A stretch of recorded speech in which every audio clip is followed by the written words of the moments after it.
وليعلم أن قد أبلغوا رسالات ربهم وأحاط بما لديهم وأحصى. بسم الله الرحمن الرحيم.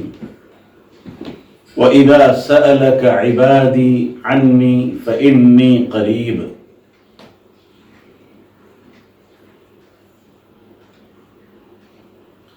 اور جب آپ سے میرے بندے میرے متعلق معلوم کریں، استفسار کریں، سوال کریں تو فإنی قریب، تو یقیناً میں قریب ہوں۔ دیکھیے، اس سے پہلے لِتُكَبِّرُوا اللہ میں تکبیر کا ذکر ہوا، اور لعلکم تشکرون میں شکر کا ذکر ہوا۔ تو ذکر اور شکر کے بیان کے بعد اب یہاں دعا کا ذکر ہے۔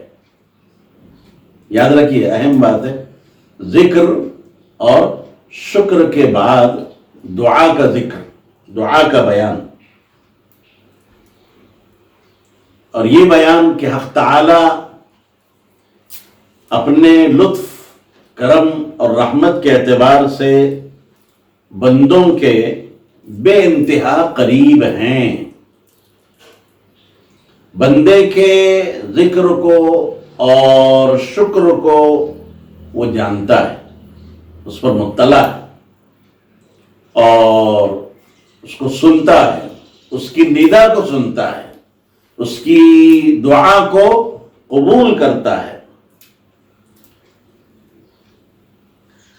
تو دیکھیے، آپ کے ذہن میں، دماغ میں ایک سوال گردش کر رہا ہوگا، اور ہونا بھی چاہیے، کہ احکام صیام چل رہے ہیں، روزوں کے احکام، روزوں کے فضائل، مسائل ذکر کیے جا رہے ہیں۔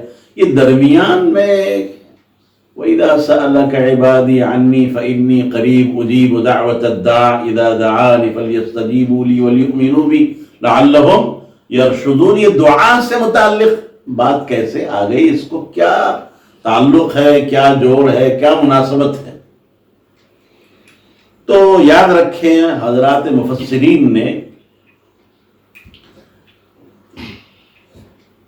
کیفیت مناسبت میں کچھ چیزیں ذکر کی ہیں، بہت اچھی اچھی باتیں ہیں۔ مثلا سب سے پہلی بات یہ ہے کہ اللہ تبارک و تعالی نے اولاً تکبیر کا حکم دیا، لِتُكَبِّرُوا اللہ، اور ثانیاً دعا کی ترغیب دی۔ وَإِذَا سَأَلَكَ عَنِّي سے دعا کی ترغیب دی جا رہی ہے۔ لِتُكَبِّرُوا اللہ میں تکبیر کا ذکر ہوا، اور وَإِذَا سَأَلَكَ عِبَادِي عَنِّي میں دعا کی کیا دی جا رہی ہے؟ ترغیب دی جا رہی ہے۔ اس میں اس بات کی طرف تنبیہ ہے اور اس بات کو بتلانا مقصود ہے کہ دعا بے حد ضروری ہے، دعا سے استغنا نہیں ہونا چاہیے، بندہ ہمیشہ دعا کرتا رہے، یہی اس کی جو ہے کیا ہے، شان ہے۔ اور یہ کہ دعا سے پہلے جو آداب دعا ہے، دیکھو، دعا سے پہلے اللہ کی حمد، اللہ کی ثنا، اس کی بزرگی اور اس کی کبریائی کو کیا کرنا چاہیے؟ بیان کرنا چاہیے۔ جیسے ایک فقیر آدمی، ایک سائل کسی سے بھیک مانگنے جاتا ہے، کسی کے در پہ جا کے سوال ڈالتا ہے، تو ڈائریکٹ مانگتا نہیں ہے، ماشاءاللہ سیٹھ صاحب ایسے ہیں، ویسے ہیں، ڈبل پیسے ہیں، ہزاروں ان کی تعریف کر دے گا وہ گھر والوں کی۔ کیوں تعریف کرتا ہے؟ تعریف آپ بھی سمجھتے ہوں گے، ہر انسان کو اپنی تعریف اچھی لگتی ہے، آدمی پسند کرتا ہے اس کو۔ تو ہمارا رب کیوں نہیں پسند کرے گا؟ انسان جب پسند کرتا ہے تو رب کیوں نہیں؟ بلکہ اس نے تو حکم دیا، الحمدللہ قولوا الحمدللہ رب العالمین، ہم کو سکھایا اس نے کہ کہو یوں، الحمدللہ رب العالمین، میری تعریف یوں کیا کرو۔ اس سے معلوم ہوا کہ آداب دعا میں سے یہ ہے کہ آپ ڈائریکٹ کسی چیز کا مطالبہ نہ کریں، بلکہ دعا سے پہلے، استدعا سے پہلے، التماس سے پہلے، اپنی گزارشات بارگاہ الہی میں رکھنے سے پہلے اللہ کی ذرا تعریف کر دیں، حمد و ثنا اور اس کی کبریائی اور عظمت کو بیان کر دیں. تو تکبیر سے دیکھو دعا کا جوڑ بن گیا. دعا سے پہلے اللہ کا ذکر ہونا چاہیے، اس کی حمد و ثنا ہونی چاہیے. آپ قرآن پڑھیں گے تو بہت ساری چیزیں ملیں گی. مثلا حضرت ابراہیم علیہ السلام خلیل اللہ، حضرت ابراہیم علیہ السلام کا ذکر ہے. ٹھیک ہے، حضرت ابراہیم خلیل اللہ علیہ السلام نے اللہ تعالیٰ سے دعا کی، دعا کا ارادہ فرمایا.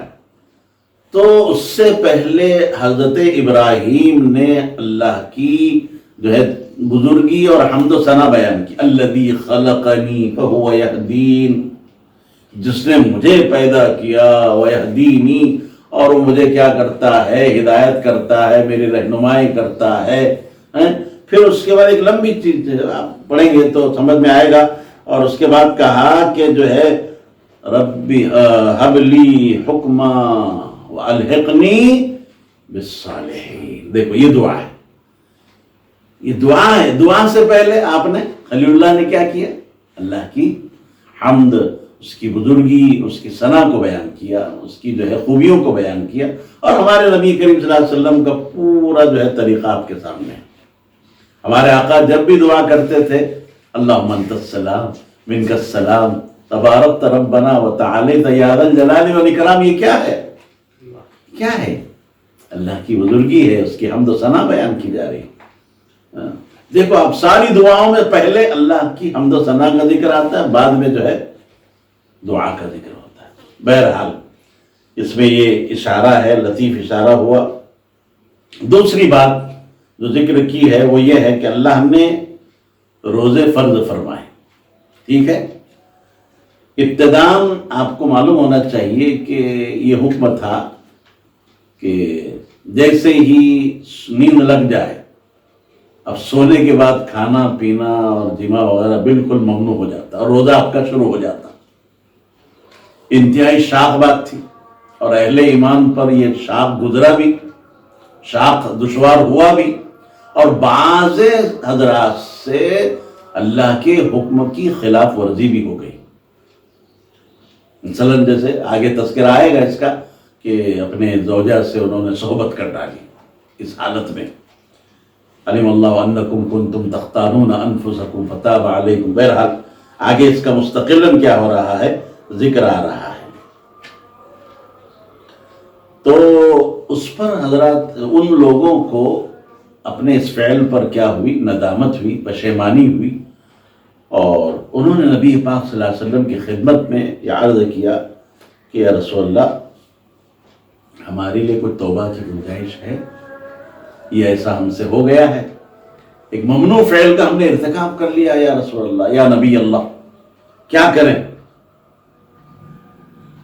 تو توبہ کے بارے میں جب صحابہ نے آپ صلی اللہ علیہ وسلم سے سوال کیا تو اس پر اللہ نے آیت نازل کر دی وَإِذَا سَأَلَكَ عِبَادِي عَنِّي فَإِنِّي قَرِيبٌ. تو پہلا حکم اللہ نے کیا کر دیا؟ منسوخ کر دیا. دو باتیں ہوئی. تیسری بات یہ بیان کی گئی ہے مناسبت کے سلسلے میں کہ یہ عجب نہیں کہ اس طرف اشارہ ہو. اشارہ کس طرف ہو؟ کہ ماہ رمضان قبولیت کا زمانہ ہے، قبولیت دعا کا وقت ہے. قبولیت زمانہ کا کیا ہے؟ مہینہ ہے اور زمانہ ہے. قبولیت دعا کا زمانہ اور مہینہ ہے. رمضان کے ساتھ جوڑ، دعا کا جوڑ. ماہ رمضان قبولیت دعا کا مہینہ اور زمانہ ہے. اس کو غنیمت سمجھنا چاہیے اور دعاؤں کو اپنے لیے کیا کرنا چاہیے؟ لازم کر لینا چاہیے. دعاؤں کو روزوں کے ساتھ ایک خاص مناسبت ہے اور تعلق ہے. یہی وجہ ہے کہ روزے دار کی دعا بنسبت غیر روزے دار کے زیادہ قبول ہوتی ہے. ایک شخص روزہ رکھ کر دعا کرے اور ایک شخص روزہ نہ رکھ کر دعا کرے، دونوں میں سے اس شخص کی دعا جلدی قبول ہوگی اور زیادہ قبول ہوگی جو روزہ رکھ کر اللہ سے کیا کرے؟ دعا کرے. حافظ ابن کثیر رحمۃ اللہ علیہ، حافظ عماد الدین ابن کثیر رحمۃ اللہ علیہ نے یہ حکمت بتلائی کہ روزے کے بعد دعا قبول ہوتی ہے۔ دیکھیے یہ ابن کثیر حکمت بیان کر رہے ہیں کہ روزے کے بعد دعا کیا ہوتی ہے؟ قبول ہوتی ہے۔ اس لیے دعا کا خاص اہتمام کرنا چاہیے ماہ رمضان میں، اور اس میں بھی خصوصاً افطار کے وقت۔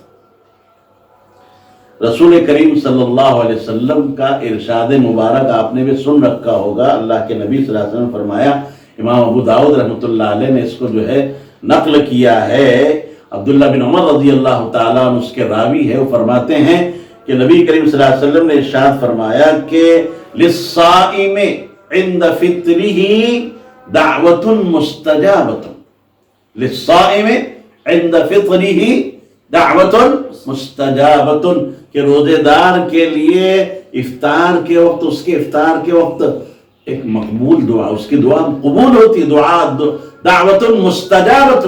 لو اب کیا شک ہے؟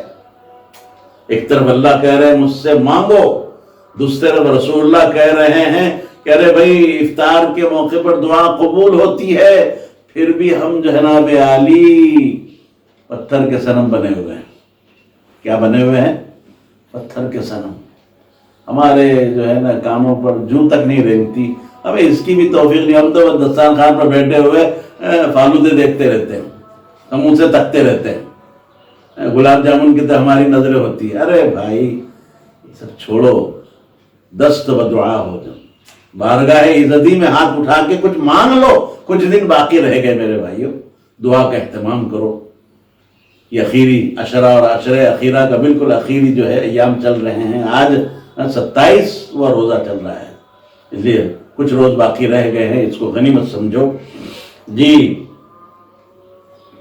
اسی لیے حضرت عبداللہ بن عمر رضی اللہ تعالیٰ عنہ افطار کے موقع پر اپنے گھر کے سارے لوگوں کو جمع کر کے دعا کرتے تھے اور اہتمام سے دعا کراتے تھے۔ ہمیں بھی کرنا چاہیے، صحابہ کی نقل اتارنی چاہیے۔ ہم دیگر چیزوں میں یہودیوں کی، نصرانیوں کی نقل اتار رہے ہیں تو صحابہ کی نقل کیوں نہیں؟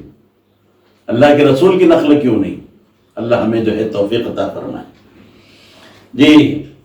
ایک آخری ایک مناسبت اور بھی ہے جو ذکر کی گئی ہے، آپ سن کر اس سے بھی دنگ رہ جائیں گے، وہ یہ ہے کہ درمیان میں اس مختصر آیت میں بندوں کے حال پر اللہ تعالیٰ کی خاص عنایت کا کیا کیا گیا ہے، ذکر کیا گیا ہے کہ اللہ تعالیٰ بندوں کی دعاؤں کو سنتے ہیں اور اس کو کیا کرتے ہیں، قبول کرتے ہیں۔ یہ ذکر کر کے اطاعت احکام کی ترغیب دی گئی، اطاعت احکام کی ترغیب بھی ہے اور تشجیع بھی ہے، نہ ابھارا گیا ہے۔ ایک تو رغبت دلانا اور اس کے اوپر کیا کرنا، ابھارنا، دونوں چیزیں ہیں۔ کیوں؟ اس لیے کہ روزوں کی جو عبادت ہے ان میں رخصتوں اور سہولتوں کے باوجود، جیسے کہ میں نے پہلے کہا تھا، رخصتوں اور سہولتوں کے باوجود اس میں کسی قدر مشقت ہے۔ مشقت سے بہرحال خالی نہیں، ایک مشقت بھرا کام اللہ ہمیں کرنے کے لیے کہہ رہے ہیں۔ اللہ جانتے ہیں کہ اس میں مشقت ہے، تو بندے کی دلداری، دلجوئی، جیسے ہم اپنے بچے کو کوئی کام کا حکم دے، ہم سمجھتے ہیں کہ یہ کام ذرا مشکل ہے، بچے پہ گران گزرے گا، بار پڑے گا، تو ہم اس کو کچھ نہ کچھ جو ہے تسلی کی بات کرتے ہیں، اس کی دلجوئی کی بات کرتے ہیں کہ بیٹا تو یہ کام کر لے، پھر تو جو مانگے گا نا میں دوں گا۔ ہے کہ نہیں مثال سمجھ میں آ رہی؟ تو جو مانگے گا میں دوں گا، تو عید چڑھے، کیوں، کیا نام آپ کا؟ نعمان بن صادق کہہ کر، نعمان کو صادق صاحب یوں کہے، بیٹا تم اگر کرو تمہارے شاندار جوتے دلا دوں گا، تم جو بولو گے تمہاری فرمائش پوری کروں گا۔ لو بھائی، تو کیا ایک بندہ اپنے بچے کو محبت میں ایسا کہہ سکتا ہے؟ ایک مشقت والا کام اگر اس نے دیا، تو اللہ تعالیٰ نے کہا کہ روزے کی ایک عمل ہے جو پر مشقت ہے، تو اللہ نے دلداری کی، دلجوئی کی اور ایک انعام سنا دیا کہ مانگو مانگو مانگو، روزہ رکھ رہے ہو نا، دل بڑا ہو جائے گا۔ اچھا اللہ تعالیٰ ایک کام کروا رہے ہیں تو کہہ رہے کہ بندے مانگ، میں تیرے بہت قریب ہوں، میں تیرے کیا ہوں، بہت قریب ہوں۔ تو اللہ نے اپنی مخصوص عنایت کا کیا کیا، ذکر فرمایا کہ میں اپنے بندوں سے قریب ہوں۔ جب بھی دعا مانگتے ہو میں قبول کرتا ہوں، جو بھی مانگتے ہو اگر اس میں مصلحت ہوتی ہے تو میں تمہیں کیا کرتا ہوں، دیتا ہوں، تمہاری حاجات کو اور تمہاری ضروریات کا میں جو ہے پورا کرتا ہوں۔ اللہ تعالی ہمیں زیادہ سے زیادہ دعا کرنے کی توفیق نصیب فرمائے۔